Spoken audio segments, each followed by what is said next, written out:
Telangana ration కార్డ్ని ఎలా find out చేయాలి?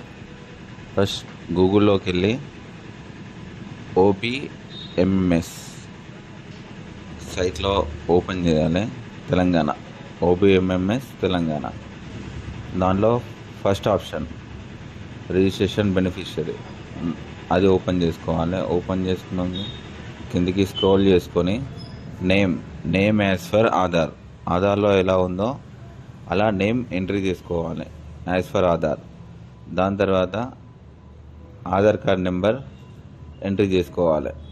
ఆధార్ కార్డ్ ఎంట్రీ చేసి ఫెచ్ చేస్తే మనకు కింద ఫుడ్ సెక్యూరిటీ కార్డ్ అనేది చూపిస్తుంది. నెంబర్ అనేది వాళ్ళకు రేషన్ కార్డ్ తెలంగాణలో ఉంటే మనకు కింద రేషన్ కార్డ్ నెంబర్ అనేది డిస్ప్లే అవుతుంది. ఇక్కడ కింద మనకి సైట్ బిజీ ఉన్నందుకు కొద్దిగా లోడ్ అవుతుంది. అది కింద మనకు రేషన్ కార్డ్ నెంబర్ అనేది జనరేట్ అవుతుంది.